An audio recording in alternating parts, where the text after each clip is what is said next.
On this week's episode of the Pit Therapy Podcast, we are joined by Kendal Hall, who's the vocalist for Heavy is the Head. These guys are a great metal hardcore band from the Richmond, Virginia area. Definitely worth your time to listen to the band. They've got new music coming out by the end of the year.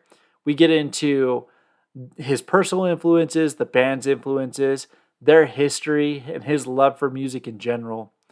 This was a really fun conversation that Kyle and I had, and for now, let's open this pit up.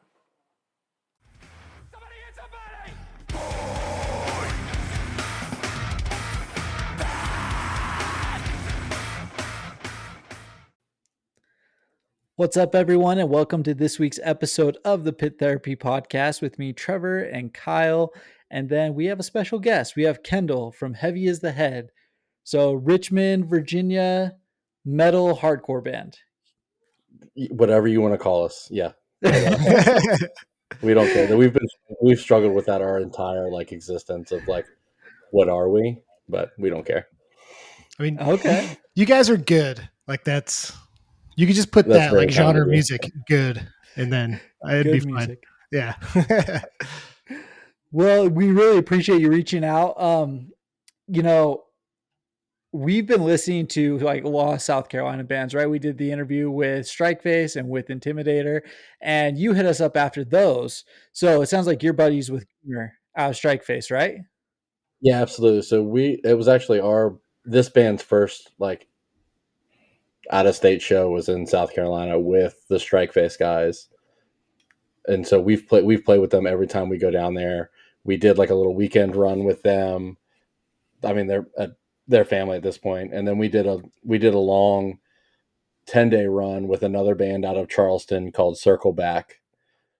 Oh, cool. In January. So we love Charleston. Yeah, that's awesome. That's awesome. Gunner's a good guy. And as soon as you hit us up, it was a quick text out to him. He's like, get Kendal on. You guys will have a ton of fun with Kendal. So we were excited. That's right. So how did you sorry, what was that? I missed it. He's a liar. I'm no fun. He's way tall. I saw a video of him. I've never met him in person, right? Because I'm halfway across country, but I saw a video of him playing. I was like, he's way taller than I thought. He's very tall. So yeah, he's a gentle giant though. He's the sweetest dude. Seems like it. Yeah. Yeah, he's a nice guy. He keeps texting us, which is funny because usually after these interviews, people are like, yeah, we're never going to talk to these idiots again. So, but he's still super nice to us. Yeah, he's great, man. And he's all about, he loves the community. He loves hardcore. He's the best. He's good people. Yeah. So how did you get involved with them? Is it, because it's pretty far away, isn't it? Virginia because you have to go Virginia, North Carolina. It's 2 states away. I guess it's Virginia, North Carolina, then South Carolina. But we just we were trying to. We had 2 shows scheduled on a weekend, and some friends of ours in a band called Pure Bliss were playing down in Charleston also, and so I hit him up. Brandon from Pure Bliss, and he told me to hit Gunner up about jumping on their show in South Carolina, and then the rest is history. That's kind of how it is. The world is so much smaller with the internet now. So it doesn't really, whether you're 2 states away or talking to 2 dudes from Texas, it's like we're right in the same room together. And so that's kind of how it happened. And then we had such a good time down there. And that was just we've done a lot of routing down south. And so that's just an easy first or last day of a tour of jumping down. We know we're going to have a good show down there. The kids always show up. We have tons of friends down there now just from playing down there so much. So, all the bands that we've played down there have been great. And so, that's cool. Just getting with Gunner like that every time we go down there. We stay at his house, and him and his wife put us up and make us spaghetti. So that's dope. We are big fans of Pure Bliss as well. That was something that I saw when I was kind of flipping through your social medias. That seems like it was your first run, right? Small tour that you guys did, or Yeah, Did I get that wrong? so after it's something weird, man. I don't know what it is, and I know it's not just me, but whenever we play a show with a band, we're like, "Oh, so we're gonna tour together, right?" And so, like, that's how that happened with it. That's how it happened with Strikeface. We played a couple shows with Pure Bliss, and then we were like, "Oh, so we're best friends now, and we're gonna do a weekend run, right?" And so that's what that happened. We went up north and did a run with them too, and like it's just we keep in touch and we're buddies. I talked to Brandon this morning, but like you know, you just stay in touch with all these dudes like that Yeah. because the world is so small now. Like I said, because of the internet. Well, there's something like really special about, like these more localized bands that, because like you have your own community, right? Like you've got your own community in Virginia, but all these people in like New York are going to have their community. But the fact that we all come from these like small localized communities makes us feel like we are family, like we're all going through the same stuff. So like, you're just as welcome to go play up there. Yeah. Well, I think that's kind of your whole life, right? Is everyone's trying to look for their tribe, right? So like I mean, I'm an old hardcore kid, and so it doesn't matter whether you're from Richmond or whether you're from Seattle or whether you're from Texas or whether you're from Chicago. We can always talk about alternative music, right? And we can always find at least one band that like we get together with and agree on whether it's music or like I also work construction, so like I can literally go anywhere in this country and I can spot another construction worker when we play a show and we start talking about stuff like that, and it's an instant connection. That we're all looking for our tribes, right? We all have a tribe whether we know it or not. Do you just like monitor the mosh pit and like find people holding their backs or something? Is that how you go about spotting construction? You can normally tell like when dudes are like upset that it's 9:30 and the show's still going on, or like they've got like you can like their calloused hands, or yeah, like they're grabbing their back. I'm like, hey, my guy, I see you. Well, sick. So one of the things that popped up on your socials as well is you guys are playing with Maylene in like 2 days, Yeah, on 3 days. Wednesday we play with Maylene and Islander and Salt Wound. Have you ever heard of Salt Wound? They're from Yeah. California. They're sick, but Yeah. it's gonna I be a good time. I Yeah, I hope. listened to them just because of this tour, but I mean, that's incredible that you guys are opening for Maylene, because that's like, I mean, that band goes way back for us too. Right? Yeah. That's I'm a mid to late 30-ish kind of guy, and that was my era growing up, was that style of like metalcore or whatever like that. So when we were Yeah. asked to do it, it was kind of a no brainer of like, yeah, absolutely, we'll play that show. So I think you're a couple years older than us, it sounds like. We're early 30s. But were you Maylene 1 or Maylene 2 Wait, what is Maylene album 1 and wise? Maylene 2? Like that, which album? Sorry, which album? They just number their albums. They don't even give them names. They just call them album one, I album don't two. know. I mean, I listened to both of them. I mean, I listened to all of it. I don't really have a preference, I guess. I don't know. Should I? The right. Is that the wrong No, answer? that's the right answer.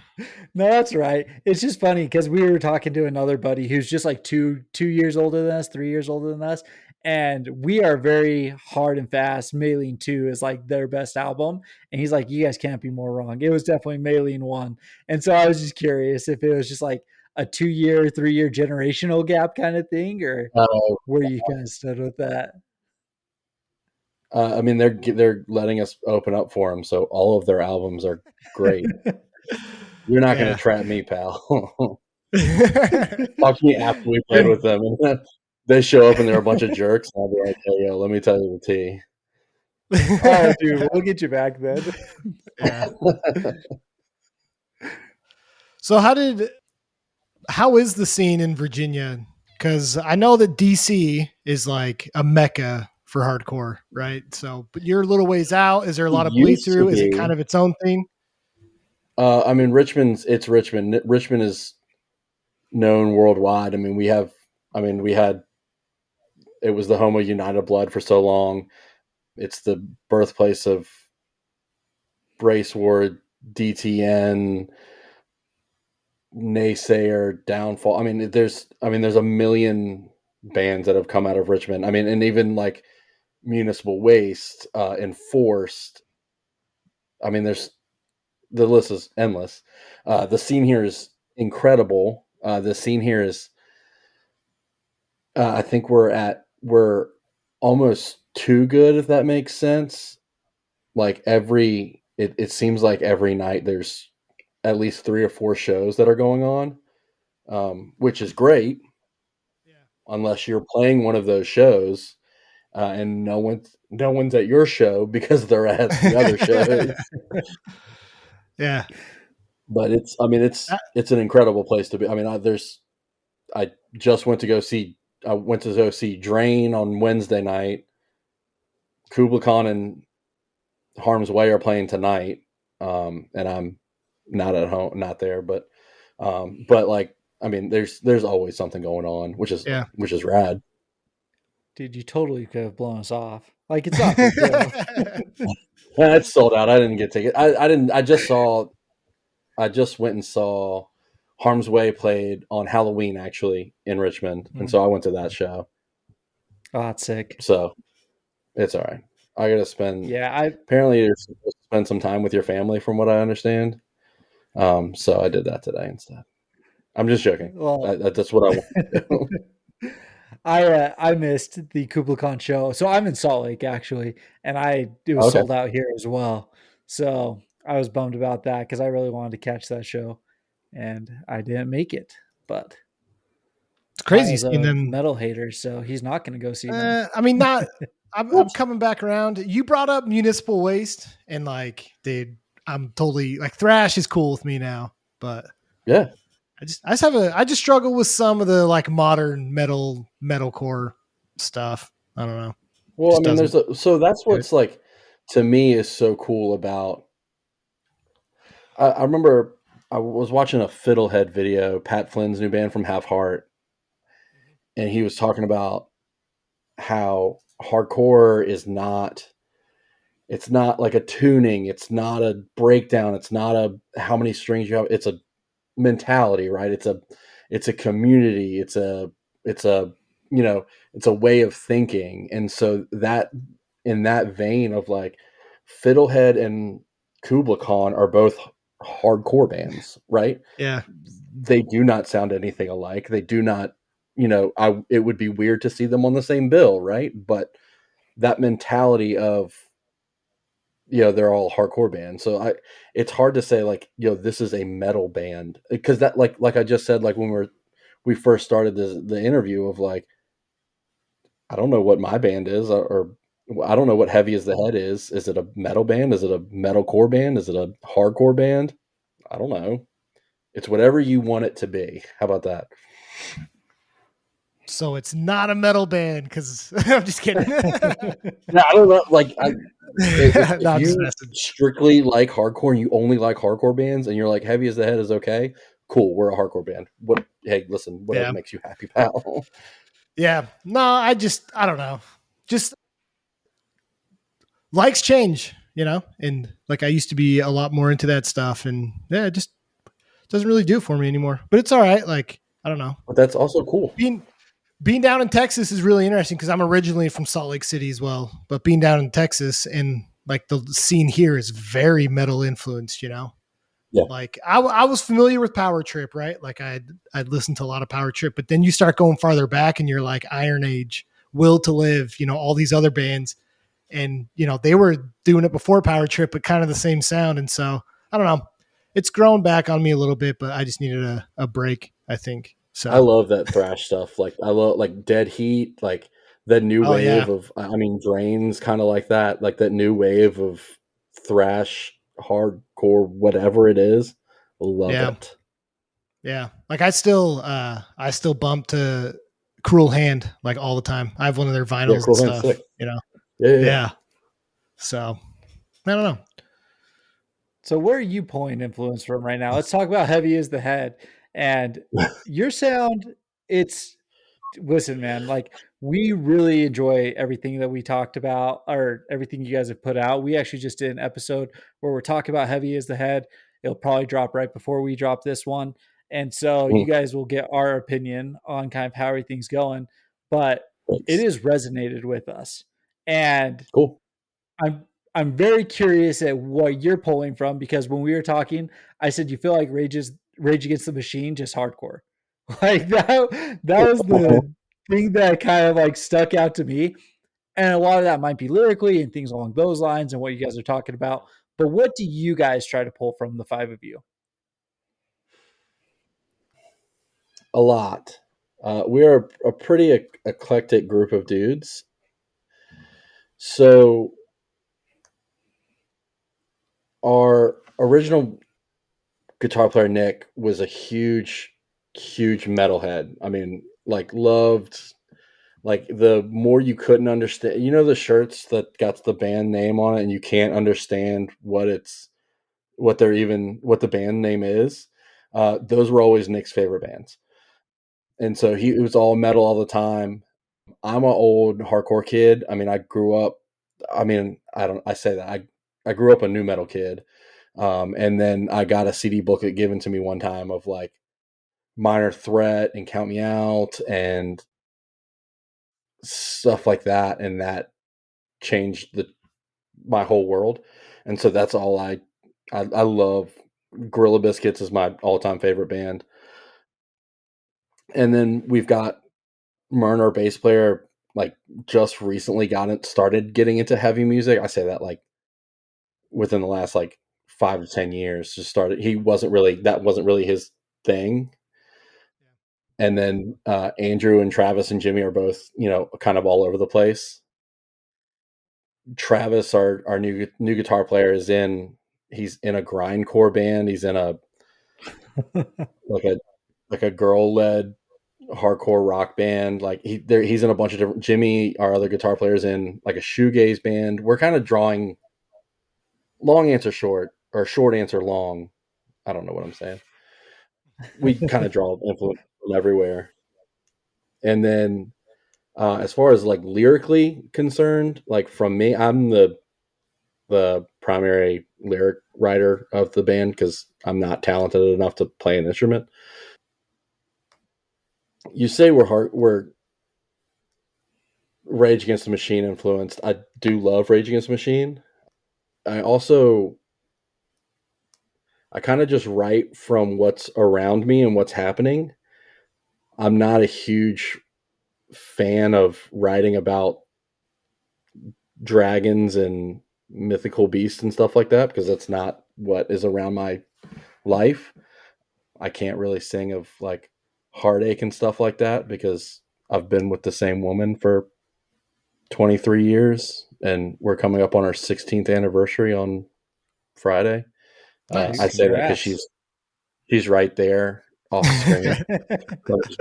He knows that I know the anniversary.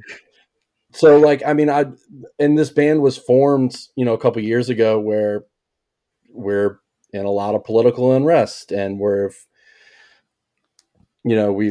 gone through a lot, especially here in Richmond. I mean, all over the country, obviously, but like Richmond was kind of the hub of taking down Confederate statues and stuff like that.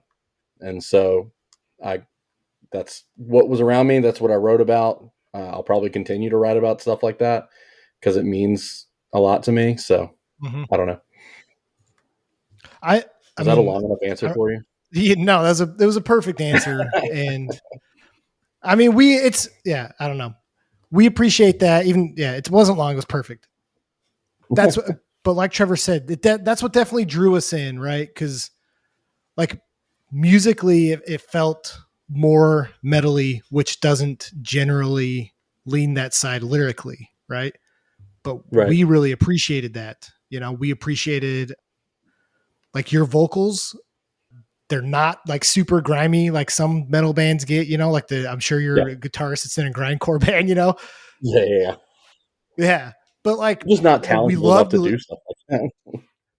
but it works, man. Like what you do with the music, it works like super well, and lyrically it was awesome. Like we really appreciated that. And you're right, man. This is a big draw for hardcore or whatever in general. Is you're speaking about stuff you're seeing that's real, that matters to you. So respect. And I think that's what I it think. means something. One of the things that me personally, I like about our band is that it is that like heavier metal stuff with hardcore style vocals over top of it, which makes we're definitely not unique in any way because we're not reinventing any wheel by any means, but that's what I think that's our thing, is that we're heavy-ish metal with my vocals over top of it, which I like.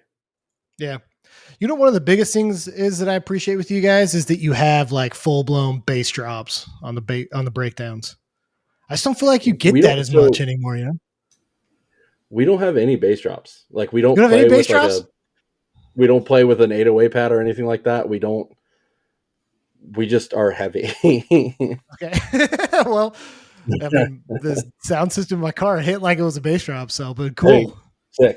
Yeah. I mean, it's intentional the way we wrote those songs and have like the breakdowns hit like that, but yeah, it's not intentional. Like boom. So one thing too, what your social media say that you're a bunch of older guys who are in this new band. Like, what did you guys do before Heavy is the Head? Obviously, you just talked about all of like your bandmates and stuff, but what did you do before it, and what led to this? So me personally, I was in a handful of local bands years ago. I mean, I've been in bands since I was, I don't even know, 13, 14, 15, since I was in high school or whatever. And then I was in a couple bands, Iron Tusk, Buried Among Us, The American Dream, all of which are buried deep in the internet, and you'll never find them. But and then I stopped playing music for a good 10 plus years. I had a job that was really, really super demanding. I had a young family. I was just really busy. And so I had to cut one thing out of my life, and I'm not going to cut my family out. Or my job. And so I kind of stopped playing music for a long time. And then I got a promotion at work, basically, gave me, free time, and the stars aligned to where I was able to, my friend Nick asked me to start jamming with him, and that was Heavy as the Head started.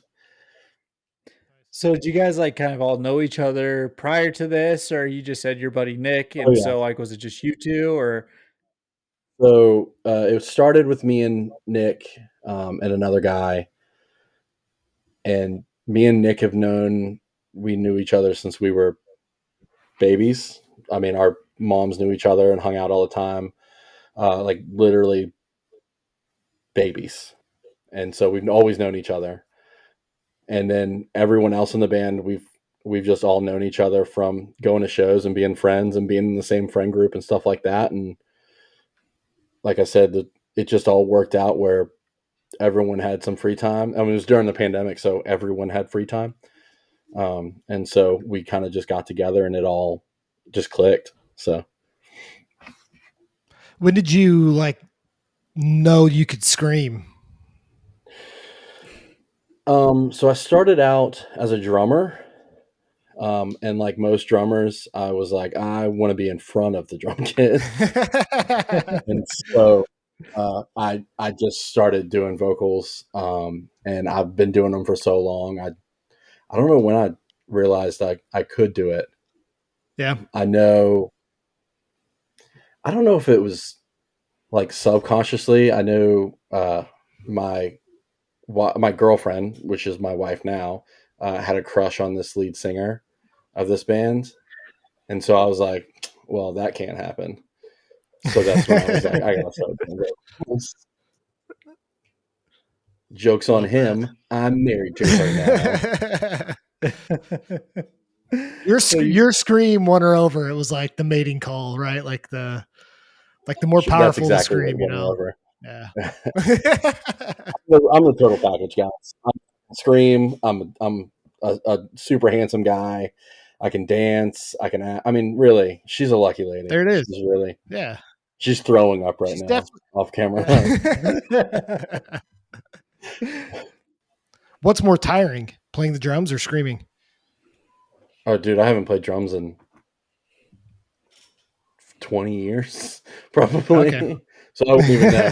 I'd suck at it. I mean, I'm tired all the time because I'm an old man, so I couldn't tell you.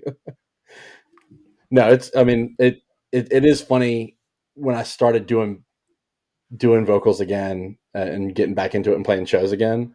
When we first started, I went super hard on stage and then like wasn't able to move the next day. And I was like, oh, okay. I need to like realize that I'm not 20 years old anymore. And so like I've kind of learned how to not dial it back, but like not go insane and kill myself. So I mean, you get kind of used to it. That's kind of like that's always funny. That's the one of the big questions that I get from coworkers that aren't like from this world is like, you know, how do you do it? How can you talk the next day? Or like, and like when we tour and stuff like that, they're like, so you do it every single night? And I'm like, yeah, that's the difference between a vocalist and someone that just yells, you know what I mean? You just do warm-ups and take care of your voice and do all that kind of stuff, and then you're good. Go ahead, Trevor. I was going to just say, I'll be honest, I'm a car vocalist. I'm guilty of burning my voice out and not being able to talk the next day. So, and I got to admit, I've screamed along to you guys at this point. So, you know, over the last couple of weeks listening to you. That was like a big fear of mine with the tour in January that we did. It was the longest tour. I mean, it wasn't a long tour by any means. It was only 10 days, but like it was the longest tour I've done in a while, long time. And so I was kind of freaking out about how to take care of my voice the whole time. I got one of those like little vocal, like a nebulizer, things. I tried to, you know, I got as much rest as I could, like did all these research on all these different vocal things. Not like I didn't do like vocal coaching or anything like that, but I just made sure I took care of my instrument. You put your guitars in a hard case and put them in the van, right? I don't have a hard case. I got to take care of my instrument, which is my voice. So I did a bunch of research and tried to do the best I could with it. The cool thing about hardcore too is like if you ever get tired, you just hold the mic out, right? And then everyone just grabs it. That only works if people know the lyrics. You could do it without them knowing it, but it might just be kind of quiet. Just next time, just try it. Just see what happens. Just stick the mic out there. Like, just see who grabs it. You print out papers with the lyrics. Yeah, that's exactly what I was about to say. I'll just print out all my lyrics for every show and just hand them out. Yeah. I mean, yeah, Spotify doesn't have your guys' lyrics. So no, Jimmy, our guitar player, was supposed to put them on there and he never did. We'll do it with the next EP. We're calling him out now on this. So yeah. James. So how did you like, we kind of talked a little bit about it, but so there's like a great scene in Richmond. How did you get into it? It was a million years ago when I was in high school. Went to my first show. Which was what? It was a band called Kremlin and a band called Adara, which are two like emo bands from Richmond. Went to a little local spot down in Richmond called 929 and was hooked. Went back, told my girlfriend at the time, once again, my wife, hey, we got to go see bands now. And so my second show and her first show was Avail and Strike Anywhere. And gosh, who else played that show? Dude, Strike Anywhere is so good. Yeah, they're sick. Once again, Richmond band. Both of those were Richmond royalty. So like, and ever since then, I've just been hooked, man. I mean, going to shows like that has been, it's addicting. And even when I wasn't playing music, you know, in the last couple of years, it's still going to as many shows as I can. I don't go to as many shows as I want to, or maybe should, you know, being a musician in the scene again, but like I still go to as many shows as I can. I do the dumb thing like I did this week is go see that Drain tour on a weeknight and get home at midnight and then have to wake up at 5 o'clock the next morning and go back to work. But it's addicting, man. But yeah, that's kind of when I started, you know, well, I don't know, 2000, 2001, 2002. But even before then I was playing, I've always been into alternative music. You talked about you were playing with like wooden sticks and stuff like that. That's how I started playing drums. My buddy Chris in his basement, he was a bass player. I was a drummer. I didn't have a drum set. We just listened to Limp Bizkit and played. I played on pots and pans, and we thought we were the coolest kids in the world, which we were, obviously. Yeah. But that's sick. Does your wife like it? Does she like the music too? I definitely got her into it more. She kind of grew up in the country, and her favorite band was the Judds, which I think it still is the Judds. Yeah, no, she definitely likes it. Cool. My wife hates it, so really, someone's out there likes it. I think it's such a big part of who I am. I mean, just if there was something to describe, it'd be music. I mean, even if I'm not playing it, I have to have music playing all the time. I gotta, you know, I've got to go to shows. I'm always singing something, and so like to not like something that's such a huge part of me is to not like me fully and love me fully. So was that sappy enough? What I'm saying is leave the person you're with if they don't love heavy metal music. That's what I'm saying. Relationship advice from Kendal Hall. Yeah. Just get a divorce. My wife took me to Ed Sheeran, and I was just looking around like, well, when do I get to like stage dive? You know, like, are these people going to catch me up there? You know, like, you know. Well, see, that's also like the duality of like, I mean, my wife doesn't like every single hardcore band by any means, but like we also, I mean, a couple years ago we went to go see Justin Timberlake together because she likes Justin Timberlake a lot, and also I like Justin Timberlake because he's rad. I mean, music is music, and it doesn't necessarily have to be heavy metal music, but yeah, I had no issue seeing Ed Sheeran. I just have an issue with spending that much money to sit a mile away and have to use binoculars to see him. You know what I mean? But music. That's a joke. But I would never do that. It's a good way to put that because, like, I often think about how I got to where I am now with like my music and how, you know, involved I try to be. You know, I'm the same spot as you are, right? Got a full-time job, couple kids, wife, all that stuff. So I go to shows as much as I can. But you think, like, I look back and like, even though my parents don't like my music, they was always something that my family was like involved with, right? Like my dad was into old rock, you know, like I've seen Jethro Tull and some of these older bands. My mom's a huge Pink Floyd fan, and we've seen my mom hit on the guys from Dragon Force, you know? Hell yeah, dude. So like, even though it wasn't my music, like that was just always part of my life, you know, and it's always going to be part of my life. So. Yeah, that's not my story at all. None of my parents listen to music. They don't care about music. They just it's very, very funny. I'm definitely the first one of my lineage that has anything. What are they doing? Like a car ride or something? Talk? Dude, isn't that crazy that there's some people that just like get in their cars and drive? That's crazy. I know. I won't even pull out of the driveway until I've like put something on, you know? Yeah. And they're just like, I'm like, what do you listen to? And they're like, oh, I don't care. I'm like, what do you mean? Hold on. Oof. You just don't care what's on the radio? You don't care what you're listening to? I'm like, yeah, it's just whatever. Jesus. Like audiobooks? I'm not gonna read a book. Why am I gonna listen to a book? You know.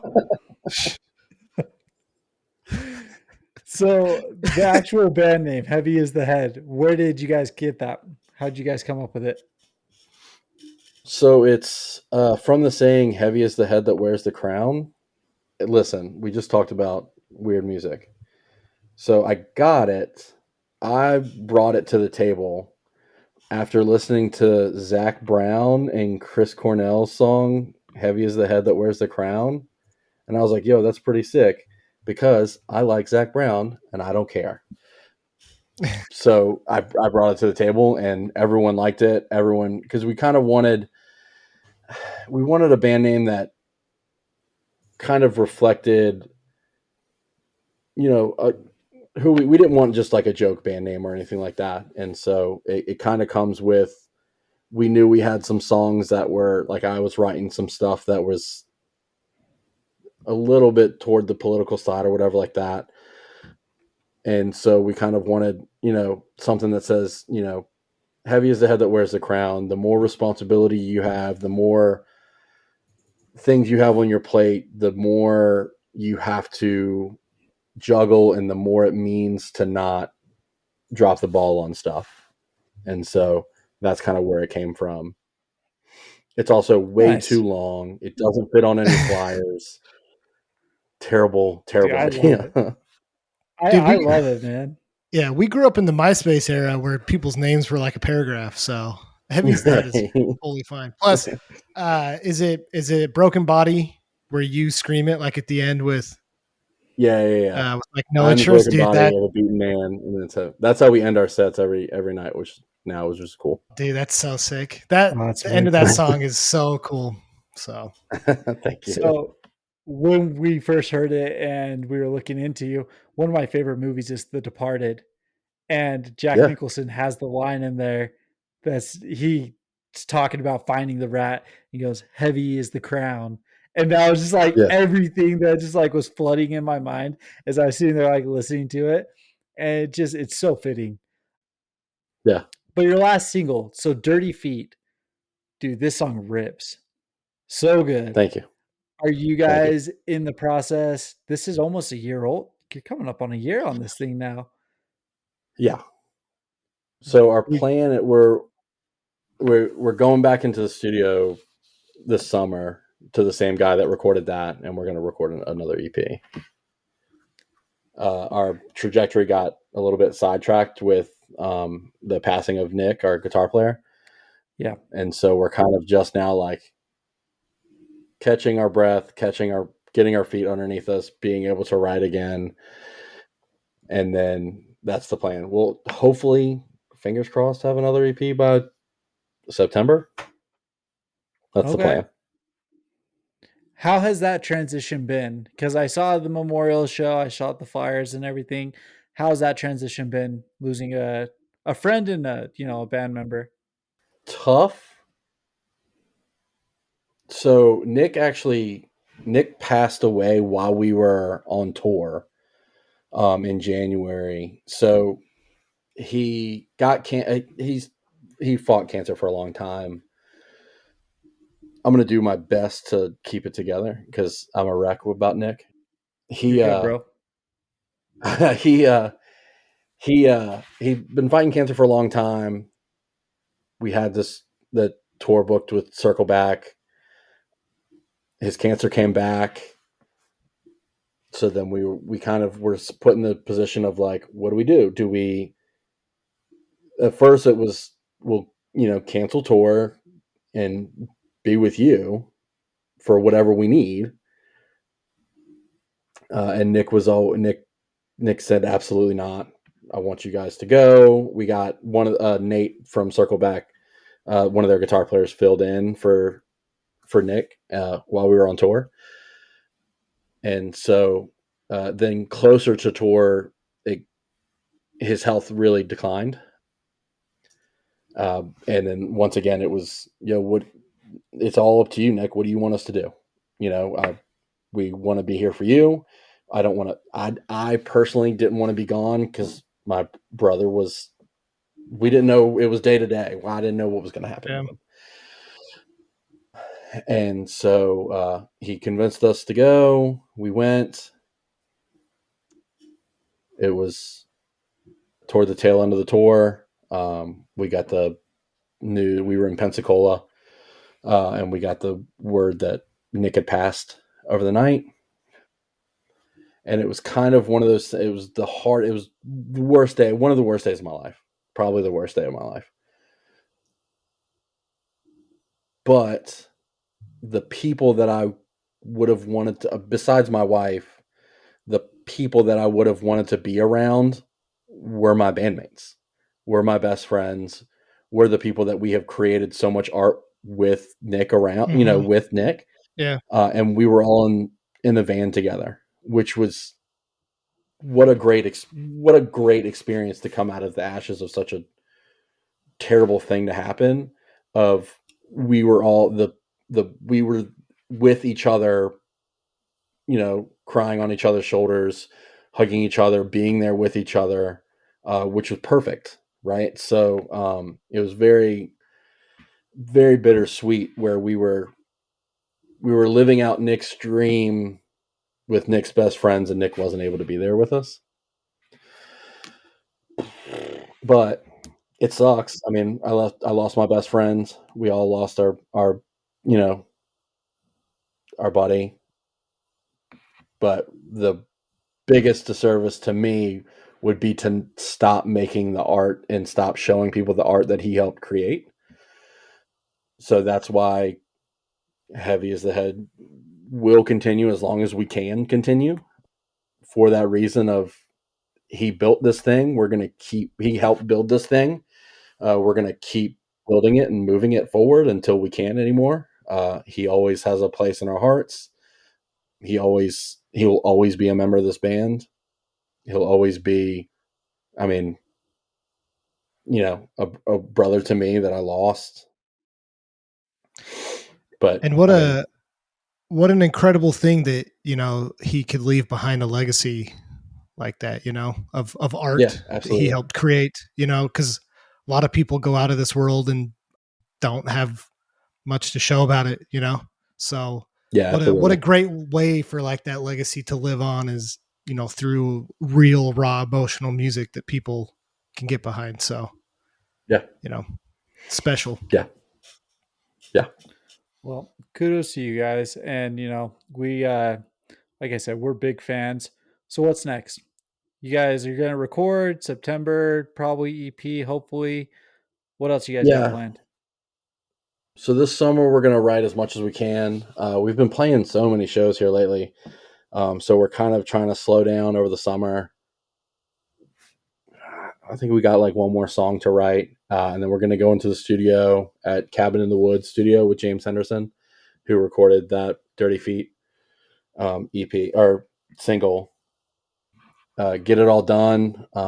We have some things planned in September. We're going to go out for a run.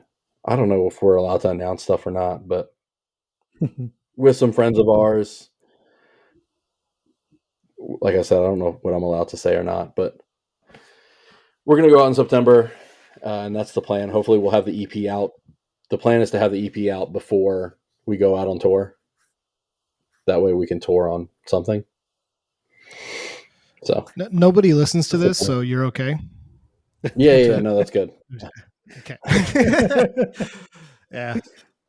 You guys surprise set at Furnace Fest so we can catch you? That would be great. I would love that. If the guy booking Furnace Fest is listening to this, put us on it. I'll drive all the way down there for $0. Play on it. This is the last one, isn't it? Didn't they say this was like the last one? They I don't say believe that at all. But, yeah, exactly right. I did notice on one of your guys' social media posts that you were talking Comeback Kid, and they're on Furnace Fest this year.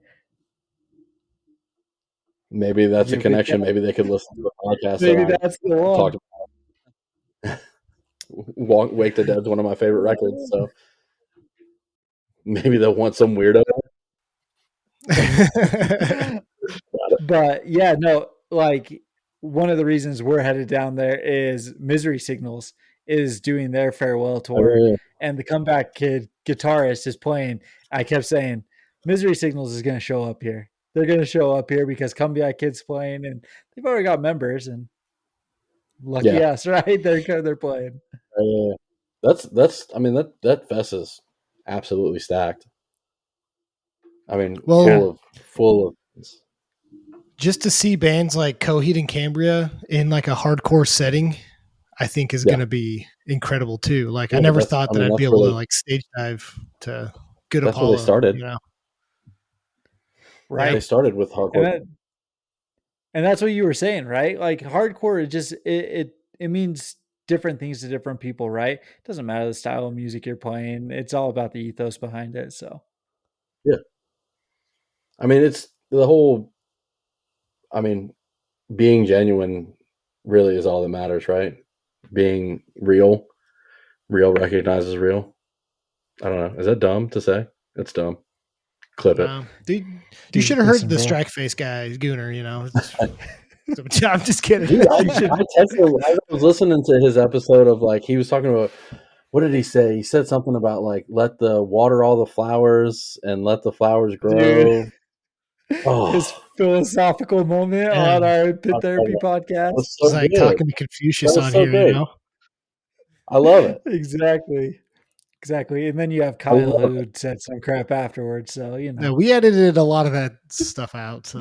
and then Travis just going, I love NASCAR, dude. So I made a band about it. Dude, that's like our text thread with them. It's just like NASCAR and music. That's all it is. So it's great. You a NASCAR fan? I mean, by proxy, I have to be because I'm from the South. But no, not really. I have been to a lot of NASCAR races. I've never paid for a NASCAR race. I just have friends that like work in, the entertainment industry and stuff like that. So they'll, go, hey, I got some comp tickets. You want to come? And we don't live very far from Richmond Raceway. And it is a fun thing to go to and like people watch and do all that. But I couldn't even tell you who drives what car. NASCAR died with Dale Earnhardt as far as I'm concerned. You know what I'm saying? The only clips I see about NASCAR are like all the people yelling to show me your butthole. Is that a thing? Because I see I don't know what's on your algorithm, brother, but no, not on us normal people. Well, I saw a guy like he went to. You're not helping. NASCAR. You're not helping at all. All right, man. Yeah, justify it, pal. Go ahead. Trevor, go to break. No, man, we want to hear this. We want to hear this rationale that's happening now. Yeah. All right. Anyways. Yeah. What are your chances of coming out Texas? Or coming out west? Good. I mean, if we can get out there, man, we're gonna get out there. We're trying to do as much as we can with that our schedules allow us, and our goal is to maybe dip our toes into Canada a little bit next year. I would love to kind of go out west, and do something. Going out west with the level of band that we're at, which is like bottom of the bottom, it's a logistical nightmare. Sure. We've got our van, Vinny Van Gogh, but I don't know if Vinny Van Gogh is making it all the way across the country. So it would definitely have to be a fly out, do a couple dates and fly back, which is fiscally very irresponsible and a logistic nightmare. But if we can make it work, we will make it work. I do really want to do a Texas run. Texas is definitely doable. We can route all the way there, and you could literally play in Texas for a week and never play to the same market. Yeah.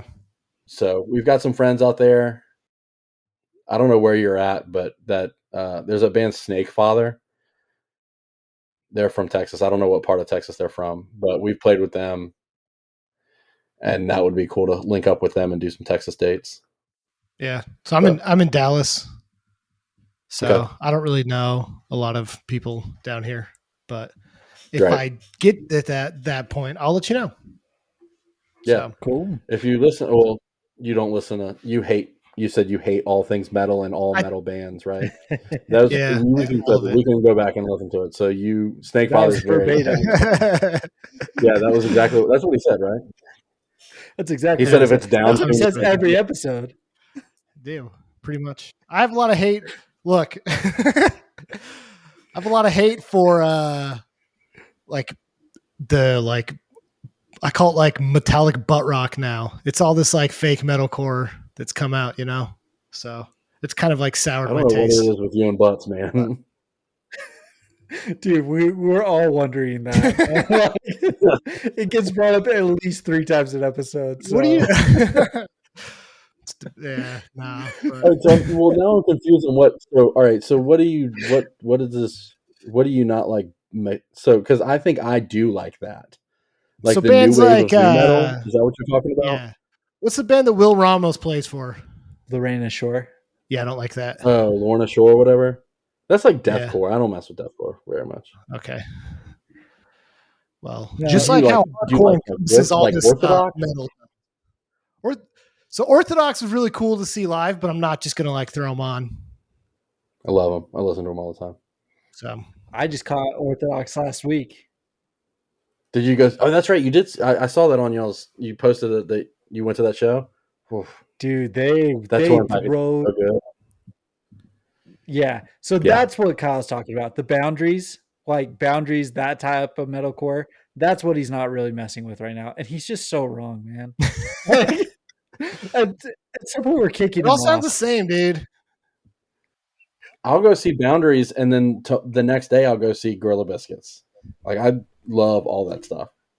Yeah, like I'd go see Okay, no one's judging you. I'd go see Municipal Waste and stuff. So like there's like a really cool Texas band down here that I like is Scourge. I don't think I've ever heard of Scourge before. They're like a pretty thrashy, like power violence type. Yeah. So that's it. Yeah. I'm good with that stuff. I just don't want to hear. I just don't like it when it sounds like somebody's getting like a freaking blender stuck up their butt. Yeah, I'm gonna bring up butts again. I think you got to talk to somebody, right? I'm glad you're saying it, man, because we're all thinking it. So. This is not the place to work through your personal butt issues, man. So shout out a couple like Richmond bands for us. Who around your scene are you listening right now? Who's popping off? Like what's good in Richmond for us currently? So our really, really good friends in Contact, they're about to release a new EP. They're incredible. Best dudes in the world. Best band. Terror Cell is my favorite Richmond band now. Right now, I think they're very, very crazy heavy. Who else? Jeez, there's so many bands. I can just list all of our band members' other bands. Jimmy's in a band called Glossing. He's in a band called Rough Age, and he's in a band called Dead Format. Those are all very different bands. So if you go through them, you'll listen to different music. Travis is in a band called PFFT. It's PFFFFT. So for your audio listeners, that sounds great. And then he's in a band called The Get Off. And then he's also in a band called Banana Slammer. You guys would love them. So they all dress up like monkeys or apes. I don't want to be derogatory. I don't know which one is which. And they like sing metal, grind, power, violence songs about being primates. Listen, nice. I don't get it, but it sells. The ladies love it. The kids are digging it. Now they're actually like legitimately good. And then you go see him, and it's just a dude in a monkey suit. It's wild. Yeah, I got their I'm not Facebook pulled selling up right now. very hard. This is the best thing I've seen. This is awesome. Are you looking? Did you look them up? They're sick. Oh yeah, dude, I've got it pulled up right here, so I've got to listen to these guys Banana now. Slammer, dude. Banana Slammer. They're actually like, legitimately really good. It's nice. But yeah, I mean, those are. I mean, there's Circle Breaker's a good band. I don't know. There's a million bands. Just come to Richmond and just stay for a week and go to 10 shows. Dude, I want to. I'm heading out east at some point. My in-laws live up in Massachusetts, so I'm like trying to figure out how to make it to the New England Metal Festival up there. And Yeah. but we're going to like Furnace Fest. We've got a bunch of travel planned. It's just starting to be so expensive. But I want to spend a like week out east, travel to a bunch of like the serious spots, catch a few shows. I think it'd be so fun. So I'll have to add Richmond to that Traveling list. for shows is the best. We were talking about that last night with Mern, our bass player, and Andrew, our drummer. I love it. We're going to go see Have Heart next month in New York. Like we do it all. Sick. Me and Mern, our bass player, go travel like that all the time. It's just go see shows and stuff like that. Not really fests, but just one-off shows. It's the best. New place, awesome. Get to see new people, get to see how like different scenes are, like how different people mosh. That's one of my favorite things to notice because New England mosh is very different than Richmond mosh, and I'm sure it's different than California mosh, and I'm sure it's different than Texas mosh. Like, I like it. That's awesome. That's way cool. Well, man, I really appreciate you taking the time and hopping on with us. Kyle, do you have anything left other than butt stuff? Other than butt stuff, man. Jeez, give it a rest, Kyle. Look, he muted because he's going to keep talking about I know. He can't even unmute himself. Otherwise, it's going to be more butt stuff. Oh, yeah. He got flagged. That's what it is. The government's like, okay, Kyle, that's enough. Yeah. It's probably Trevor actually doing it. He's like, we've been doing this for a year. I'm sick of your crap. So mute. Yeah. No, man, like really appreciate you jumping on with us. And like we said, huge fans of Heavy as the Head. There's occasionally bands that we listen to, and because a big part of what we do on this pod is try to find like local, I don't want to say smaller because that doesn't always sound right, but just like more local, lesser known around the country bands, right? Yeah. But there's a few that we've talked about where we're like, yeah, if there's a band that has a chance to go big, this is it. And I think you guys were like on that list, I think you're, if you like, I was already following you guys before you reached out because I'd heard like a song or something on social media, and I was like, these guys rip, so big fans of you and excited to see what happens in the future. So well, I appreciate that. And hopefully we can make it out to y'all's area. I mean, Texas is pretty doable. Where'd you say you were at, Trevor? We're in Salt Lake. There's Utah. Salt Lake. So yeah, I don't know if Salt Lake's doable. Does Salt Lake even have do they let alternative music play in Salt Lake? It's actually like pretty big. You'd be surprised. Yeah. So those videos you're seeing on social media, that's all Salt Lake stuff. Right. Yeah, that's me. Kyle, doesn't go to shows. Yeah. Okay. Told you about Ed Sheeran here first. Kyle hates live music. He hates metal. Likes butts, I like butts. If butts are involved, Kyle is in. You got it. And on that note, this is the last time you talk to me. Appreciate that. No, man, we seriously appreciate it. We'll catch you as soon as a new EP drops or when a tour releases or something like that. Let's get you back here. I think it'd be fun. So thank you guys for having me. And I don't know if you want to shout out like your socials and stuff. I don't think we did that, or just to make sure people. Yeah, I think we're on Facebook, but we don't use it very often. Instagram is where to find us. Heavy as the Head VA. And then that's really it. We're not on X or Twitter or whatever you call it or anything like that. We're all old men. We don't know how to use any of that stuff. Yeah. Us too. But we'll link you. We'll post you. And then we'll catch you when something new comes. So appreciate it, man. Thank you, guys. Appreciate it. Yeah, thanks.